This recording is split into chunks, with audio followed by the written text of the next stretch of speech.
ನಿತ್ಯ ಜೀವನದ ಒತ್ತಡಗಳು ಹೇಗೆ ಮದ್ಯಪಾನದತ್ತ ಮನಸ್ಸನ್ನು ಸೆಳೆಯುತ್ತದೆ ಎಂಬುದಕ್ಕೆ ಮತ್ತೊಂದು ಸನ್ನಿವೇಶವನ್ನು ನೋಡೋಣ. ಸುರೇಶ್ ಕಳಿಸ್ರಿ.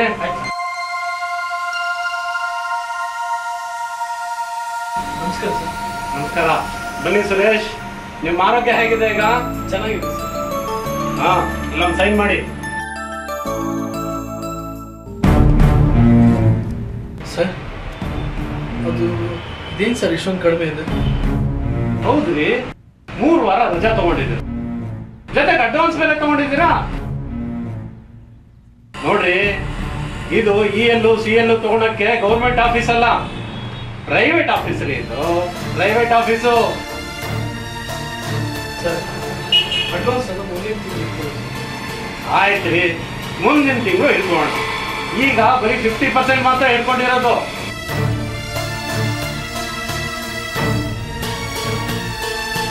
ನೋಡಿ,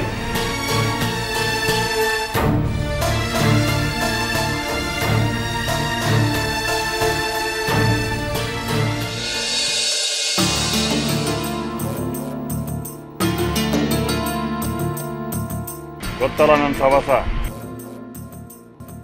ಸುರೇಶ, ಬರ ಇಲ್ಲಿ. ಈಗ ಹೆಂಗಿದೆ ನಿನ್ನ ಆರೋಗ್ಯ? ಚೆನ್ನಾಗಿದೆ ಸರ್. ಆಸ್ಪತ್ರೆಲಿ ಅಡ್ಮಿಟ್ ಆಗಿದ್ದಲ್ಲ, ಈಗ ಪರವಾಗಿಲ್ವ ಆರೋಗ್ಯ? ತುಂಬ ಚೆನ್ನಾಗಿದ್ದೀನಿ. ಚೆನ್ನಾಗಿ. ಮನೇಲಿ ನೆಂಟಿದ್ದಾಳ? ಏನು ಚಂದ್ರಣ್ಣ ಹೀಗೆ ಕೇಳ್ತಾ ಇದ್ದೀರಾ?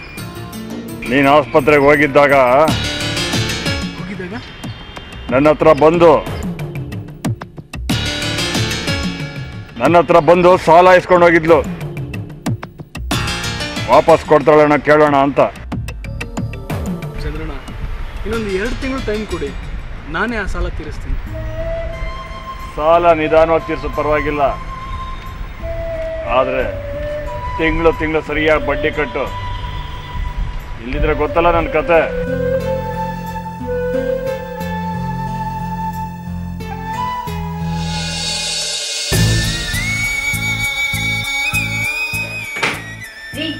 ಸಂಬಳ ಬಂತೇನ್ರಿ?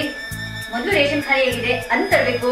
ಮಕ್ಕಳ ಫೀಸು 2 ತಿಂಗಳಿಂದ ಕಟ್ಟಿಲ್ಲ, ಅದನ್ನ ಕಟ್ಟಬೇಕು. ಆಮೇಲೆ ಕಾಸ್ಮೆಟಿಕ್ಸ್ ಖಾಲಿ ಆಗಿದೆ, ಸ್ಯಾರಿ ಡಿಸ್ಕೌಂಟ್ ಸೇಲ್ ಹಾಕ್ತಿದ್ದಾರೆ. ಓಕೆ, ಅದನ್ನ ಆಮೇಲೆ ತಗೊಂಡ್ರೆ ಆಯ್ತು. ಇಷ್ಟಿದೆ ನೋಡಿ ಲಿಸ್ಟು. ಅಯ್ಯೋ ದೇವ್ರೆ, ನಾನು ಯಾವುದು ಅಂತ ತಡ್ಕೊಳ್ಳಿ? ಎಷ್ಟೊಂದು ಸಮಸ್ಯೆ, ಏನು ಮಾಡಲಿ? ಇದನ್ನೆಲ್ಲ ಹೇಗೆ ಸಹಿಸ್ಲಿ? ಕುಡ್ತಾ ಬಿಟ್ರು ನನ್ನ ಜೀವನದಲ್ಲಿ ಏನು ಒಳ್ಳೇದಾಗಿಲ್ಲ.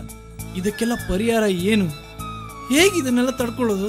ಹೌದು, ಈ ಚಿಂತೆ ಎಲ್ಲ ಮರೆಯೋಕ್ಕೆ ನಾನು ಕುಡಿಲೇಬೇಕು. ನಾನು ಕುಡಿತೀನಿ.